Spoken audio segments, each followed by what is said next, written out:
ધોરણ 11 કોમર્સ વિષય account chapter 5 પેટાંકો. અગાઉના પીરિયડની અંદર આપણે સાદી ખરીદ નોંધ અને માલના ખાનાવાળી ખરીદ નોંધ જોઈ ગયા. એટલે દાખલા નંબર 4 અને 5 જોઈ ગયા. હવે દાખલા નંબર 6 માં આપણને શું કહે છે કે દાખલા નંબર 6 માં આપણને એવું કીધું છે કે અહીં આગળ ખરીદી કરતી વખતે માલ ખરીદીએ છીએ અને એને સિવાય કેટલા ખર્ચા થાય છે, જેવા કે મૂલ્ય વૃદ્ધિ વિરુદ્ધને આપણે ટેક્સ કહીએ, પછી લાવવા લઈ જવાના ખર્ચા એટલે કે રેલવેવાળા તો રેલવેનું થાય, મજૂરને ભાડું આપે તો મજૂરી થાય, લારીમાં જતા તો લારી ભાડું થાય. તો અહીંયા આગળ આવા જે ખર્ચા થતા હોય છે તો એ ખરીદી પાછળ કેટલા ખર્ચ થયા છે તે ખર્ચ દર્શાવતું પણ એ ખરીદ નોંધ પેટાંકનું તૈયાર કરવામાં આવે છે. તો આપણે અત્યારે દાખલા નંબર 6 ગણીએ, બરોબર. તો ખર્ચના ખાનાવાળી ખરીદ નોંધ દાખલા નંબર 6, બરોબર. તેનું ફોર્મેટ જોઈ લઈએ આપણે, બરોબર. દાખલા નંબર 6 માં કોને કીધું છે? શ્રી અભિષેક સ્ટોર્સની, શ્રી અભિષેક સ્ટોર્સની ખાનાવાળી ખરીદ નોંધ.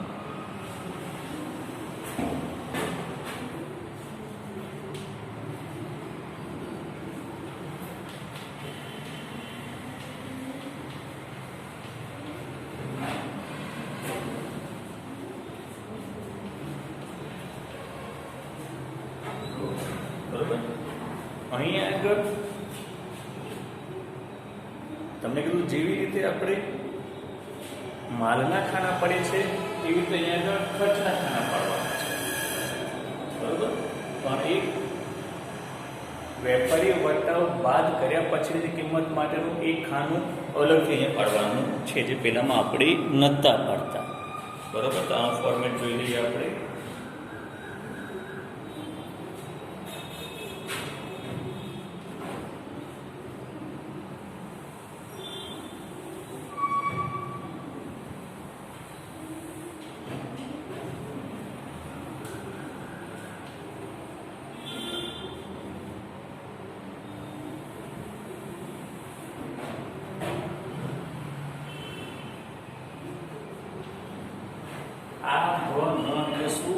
આવક ભરતિયા નંબર, બરોબર.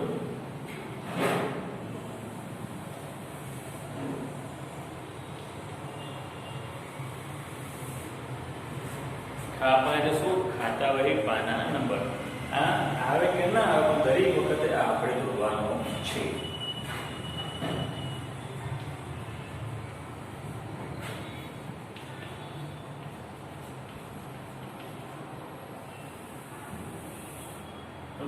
હવે અહીં આગળ જે ખર્ચો હોય એ આપણે ખાના અલગ પાડવાના. તો આપણે કયા કયા ખાના છે? મૂલ્ય વૃદ્ધિ વેરું, રેલવેનું, મજૂરી. મૂલ્ય વૃદ્ધિ વેરું, રેલવે,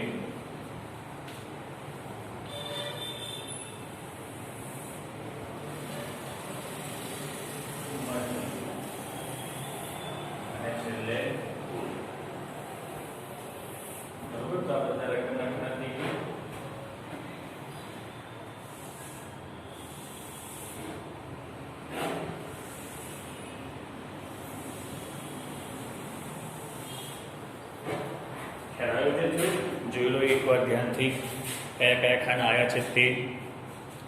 કોઈ ખાનું રહી જવું જોઈએ નહીં, બરોબર. વિદ્યાર્થીઓ ખબર પડી? હવે આપણે દાખલો ગણીશું. દાખલા નંબર 6.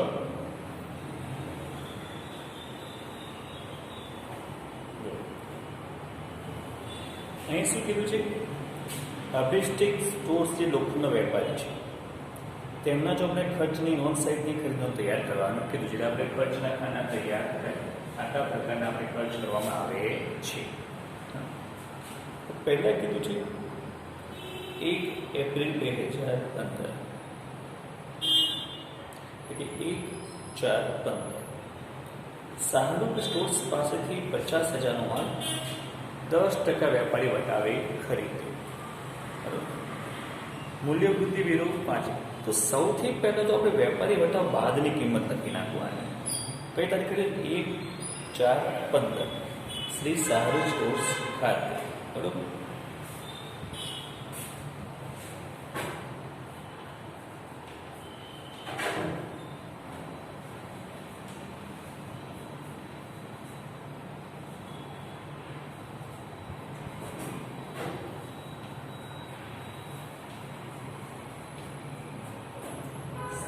સાહડુક સ્ટોર્સ ખાતે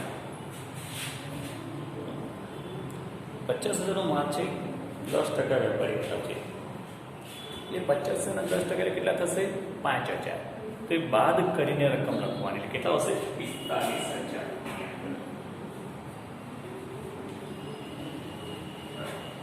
આવક ફરજિયાત નંબર આપેલો છે આપણને. આવક ફરજિયાત નંબર આપેલો છે 51.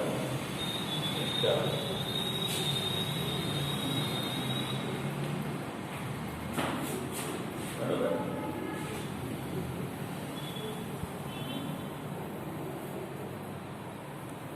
હવે કીધું છે મૂલ્ય વૃદ્ધિ વેરો 5%. તો આ મૂલ્ય વૃદ્ધિ વેરો છે એ માલની ચોખ્ખી રકમ ઉપર ગણવાનો. શું? માલની ચોખ્ખી રકમ કેટલી છે? 45,000. તો એના 5% કરવાના. તો 45,000ના 5% કરો છો કેટલા આવશે? 2250. 2,550. ખ્યાલ આવ્યો વિદ્યાર્થીઓ? ચોખ્ખી રકમના 5%. બરાબર. પછી રેલવેના 5,000 છે. રેલવેનું 5,000 અને મજૂરી છે 2,000. ધ્યાનથી જોઈ લેજો, રકમો આગળ પાછળ ન થઈ જાય. મજૂરી પહેલાં આપી છે અને રેલવેનું પછી આપી છે. બરોબર. તો આપણે ધ્યાનમાં રાખવાનું. હવે બધાનું કરવાનું ટોટલ તો કરી જો. બધાનો સરવાળો કેટલો આવે છે તે 45 5 50 અને 52 54,250. 54,250. ખ્યાલ આવે વિદ્યાર્થીઓ? બરોબર. આવી રીતે આપણે આ દાખલો ગણવાનો છે. બરાબર. પછી શું કીધું છે? 5મી તારીખ દીપિકા પાસેથી 30,000નો માલ 5% વેપારી વટાવે ખરીદ્યો. મજૂરી 500 અને રેલવેના 600 સાથે કુલ રકમ રોકડીથી તરત જ ચૂકવી દીધી. તો આપણે અહીં આગળ રોકડીથી રકમ ચૂકવી આપી છે. જ્યારે રકમ રોકડીથી ચૂકવી આપીએ તો કેવી ખરીદી થઈ? તે રોકડ ખરીદી થઈ. તો અહીં આપણે રોકડ ખરીદીની નોંધ કરવાની છે નહીં. બરોબર વિદ્યાર્થીઓ? ત્યાર પછીનું જોઈશું આપણે 20 નંબર.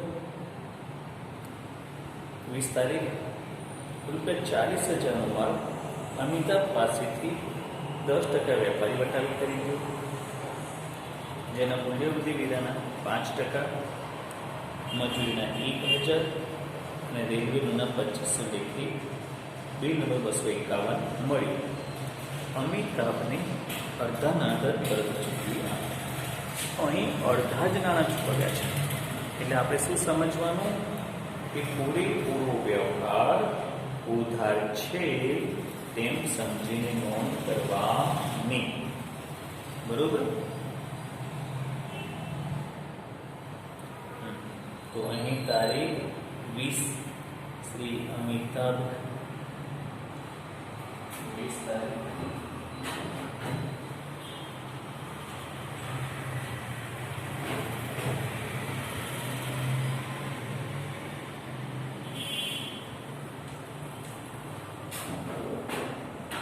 કેટલું છે ભરતિયા નંબર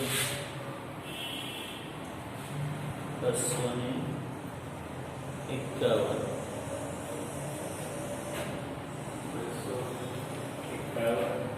તો કેટલા રૂપિયાનો માલ છે 40,000નો માલ 10% વેપારી બતાવે તો 40,000 નો 10% કેટલા થશે 4,000 તો 40,000માંથી 4,000 બાદ કરી દઈએ આપણે એ કેટલા આવશે 36,000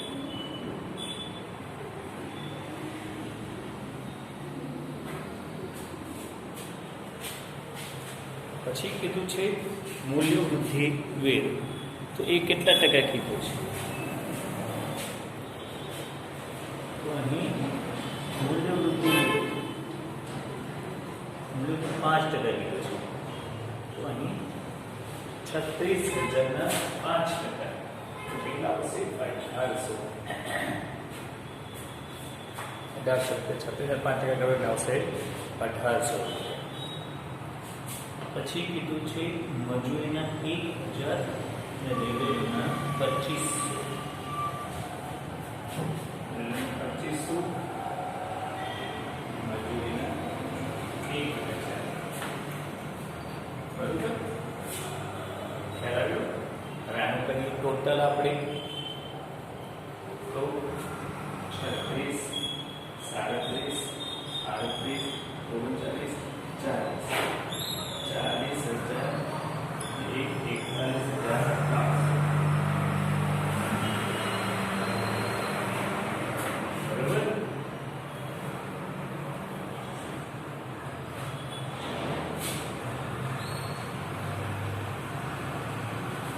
વિદ્યાર્થીઓ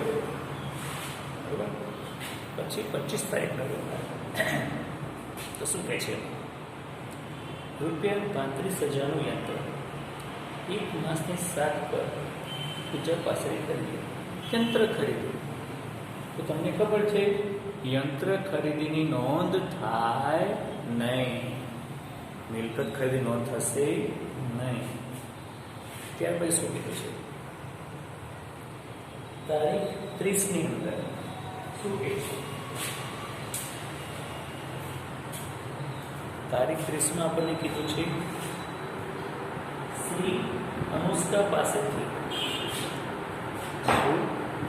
તારીખ 30માં કીધું છે શ્રી અનુષ્કા પાસેથી 25,000નો માલ 10% વેપારી વટાવી અને 5% રોકડ વટાવી ખરીદ્યો ભરતિયા નંબર 44 મળ્યું જેમાં મૂલ્ય વૃદ્ધિ વેરના 5% કોઈના 500 દર્શાવેલ છે અનુષ્કા પાસેથી આપણે માલ ખરીદ્યો કઈ તારીખ કીધી છે 30 તારીખ 30/4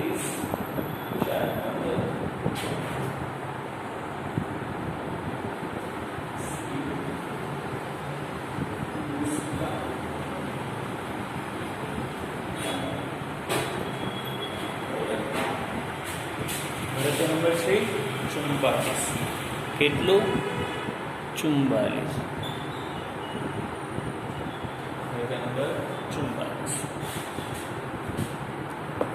ત્યારે અહીંયા શું કીધું છે બીજું કે 25,000નો માલ કેટલું છે 25,000નો માલ 10% વેપારી બતાવે 25,000ના 10% કેટલા 200 ને અરે ભાઈ 2500 થશે કેટલા આવશે 22,500 બરોબર અને કીધું છે તો ટોટલી કરવાનું ભરતિયાનું કિંમત મળ્યું મૂલ્ય વૃદ્ધિ વેરાના 5% તો મૂલ્ય વૃદ્ધિ વેરાના 5% આના 5%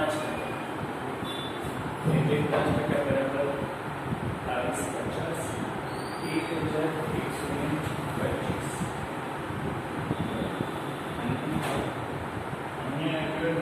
22,125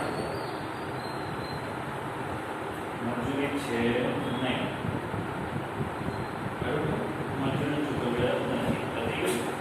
કરીએ આપણે ટોટલ, બરોબર. 22, 23,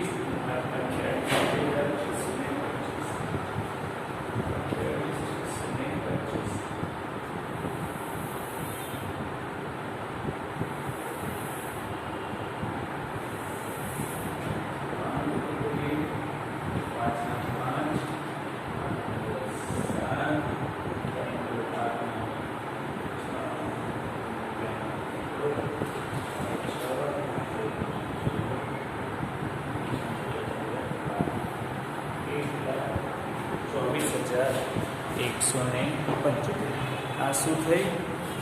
આ થઈ આપણી કુલ ઉધાર ખરીદી. કેટલી?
આવી રીતે આપણે આગળ દાખલા નંબર 6 આ ખર્ચના ખાનાવાળી ખરીદ નોંધ. બરાબર. હવે આગળ દાખલા નંબર 7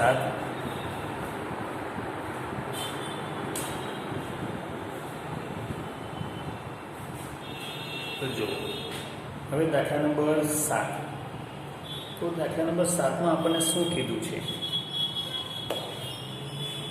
દાખલા નંબર 7 તો દાખલા નંબર 7 માં આપણને કહે છે વેચાણ નોંધ તૈયાર કરો. શું? વેચાણ નોંધ. તો અહીં આગળ આપણને વેચાણ નોંધ તૈયાર કરવાનું કીધું છે. તો અત્યાર સુધી આપણે જે રીતે ખરીદ નોંધ તૈયાર કરી એવી જ રીતે હવે વેચાણ નોંધ તૈયાર કરવાની છે. બરોબર. વેચાણ નોંધ અહીંયા પણ નિયમો આપણે તેના તે છે વેચાણ નોંધની અંદર. પહેલાં તો ફોર્મેટ જોયું તો પેજ નંબર 116 કાઢો. જો પેજ નંબર 116 પેજ નંબર 116 ની ઉપર આવે છે વેચાણ નોંધનો નમૂનો આપ્યો છે. બરોબર. વેચાણ નોંધનો નમૂનો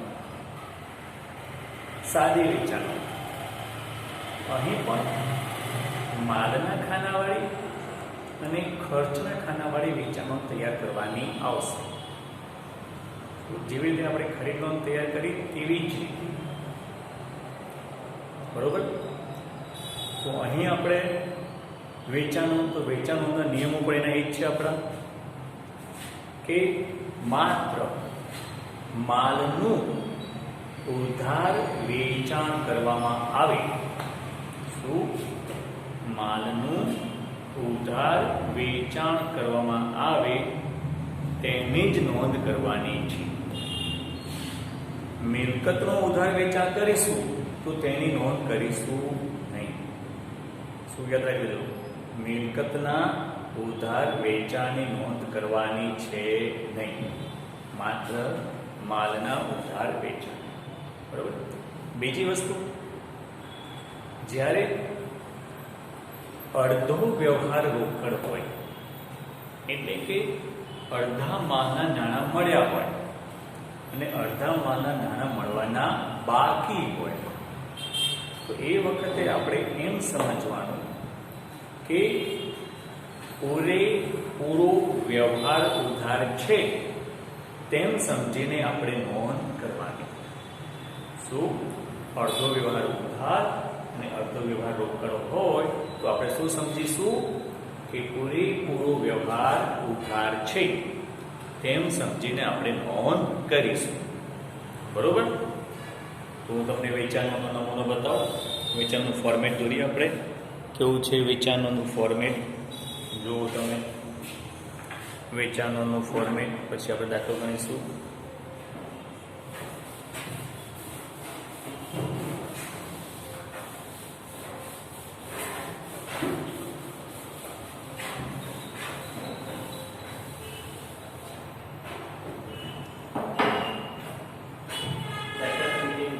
દાખલો છે આપણે દાખલા નંબર 7 અંદર શ્રી પ્રભાત હાર્ડવેર સ્ટોર્સની વેચાણ નોંધ. શ્રી પ્રભાત હાર્ડવેર સ્ટોર્સની વેચાણ નોંધ. બરોબર. તો અહીં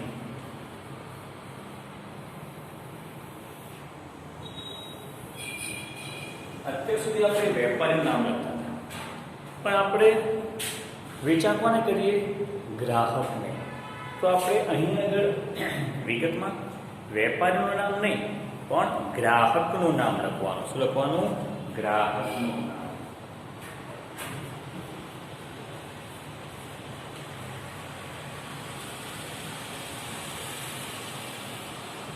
પહેલાની અંદર આપણે આવક ભરતિયા નંબર લખતા હતા, કારણ કે ખરીદતા ત્યારે માલ આવતો હતો, પણ હવે વેચીએ તો માલ જાય છે, એટલે આવક ભરતિયા નંબર નહીં તો શું હશે? જાવક ભરતિયા નંબર.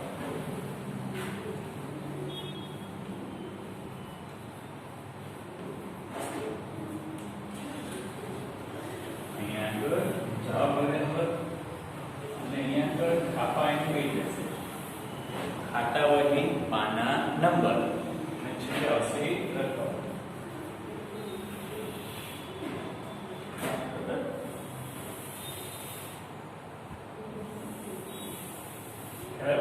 આ થયો વેચાણનો નમૂનો. જોઈ લો ધ્યાનથી. તમારે આ બધા ફોર્મેટો ખાસ યાદ રાખવાના છે. બરોબર. તો અહીંયા જે આટલું આવતા પીરિયડમાં આપણે દાખલો કરીશું ખાસ. બરોબર. આજે તમારે આટલું હોમવર્કમાં તૈયાર કરી નાખજો. કયું કઈ આપણે છે તે આપણે